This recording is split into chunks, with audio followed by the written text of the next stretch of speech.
દીવના ખોખલા ખાતે બ્રહ્માકુમારી આંતરરાષ્ટ્રીય આધ્યાત્મિક પ્રવક્તા બીકે શિવાની દીદી દ્વારા ઉના દીવની જનતાને સારા વિચાર સુખમય સંસાર પર વક્તવ્ય આપવામાં આવ્યું.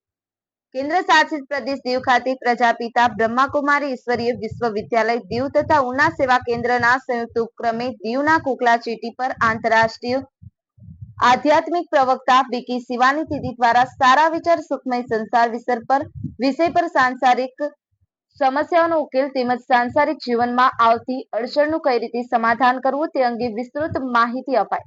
આ કાર્યક્રમમાં દીવ જિલ્લા કલેક્ટર રાહુલ દેવ ગુરા, ઉના ધારાસભ્ય કેસી રાઠોડ, વિવેકાનંદ બાપુ, દીવ નગરપાલિકા પ્રમુખ હેમલતાબેન દિનેશ, જિલ્લા પંચાયત પ્રમુખ રામજી ભીખા બાંભણિયા, સરપંચો, સદસ્યો પદ્મશ્રી પ્રેમજીત બારિયા, હોટલ એસોસિએશનના પ્રમુખ યતીન પુગરો, ચૂંટાયેલા પ્રતિનિધિઓ, દીવ ઉના વાસીઓ ઉપસ્થિત રહ્યા હતા.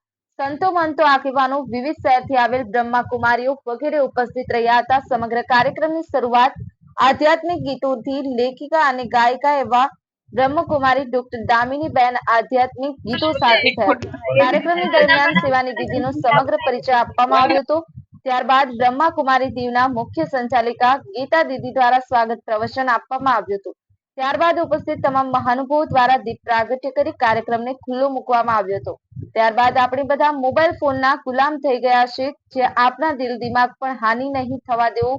મોબાઈલના લીધે મન, સંબંધ, બાળકો વગેરે પર અસર થઈ રહી છે, જેનામાં સુધારો લાવવો જરૂરી છે, તેના વિશે પણ જણાવ્યું હતું. આ રીતે અનેક નુસ્ખા જણાવ્યા હતા. રોજ સંકલ્પ કરો, હું શાંત સ્વરૂપ આત્મા છું, શાંતિના સાગર પરમાત્માની સંતાન છું, હું શક્તિશાળી આત્મા છું, હું હંમેશા ખુશ છું, હું બધાને શક્તિ આપવા વાળી આત્મા છું, મારું શરીર સ્વચ્છ છે, હંમેશા રહેશે, મારા બધાની સાથે સંબંધ મજબૂત છે, મારું ઘર સ્વર્ગ છે, જે બનવા માંગુ છો એ હું બની ચૂકી છું, અમારા ઘરમાં ભરપૂર ધન છે, સફળતા મારા માટે નિશ્ચિત છે, મારું ભોજન શુદ્ધ અને સાત્વિક છે, મારી ચારે બાજુ પરમાત્માનું સુરક્ષા કવચ છે.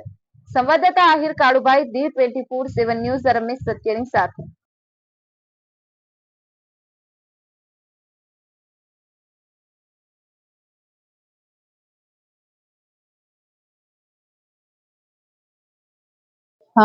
ઓમ શાંતિ. મારું નામ તસ્નીમ મુર્તુઝા લક્ષ્મીધર છે. રાજુલાથી બિલોંગ કરું છું અને ખુદ એક ફિટનેસ અને બ્રેન ડેવલપમેન્ટ સેન્ટર ચલાવું છું. એટલે એવું થતું કે હું કોઈકને મેડિટેશન કરાવતી, પણ મારાથી કોઈ દિવસ મેડિટેશન શું છે એ કેચઅપ નહોતું થતું. પણ જ્યારથી બ્રહ્મકુમારીમાં સેન્ટરે અનુબેન સાથે મળી, તો એકચ્યુઅલમાં મેડિટેશનનો પાવર શું છે અને ખુદમાં કેવી રીતના એ થાય એ મને બ્રહ્મકુમારીમાં આવીને મળેલું છે. શિવાની દીદીને વર્ષોથી ફોલો કરીએ છીએ, એના કારણે જ તે બ્રહ્મકુમારીના રાજુલા સેન્ટર સુધી બી અમે પહોંચ્યા.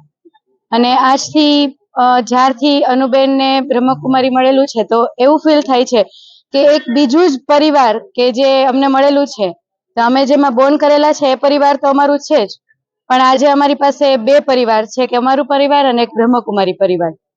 Thank you so much. આજે એક લાભ મળેલો છે શિવાની દીદીને.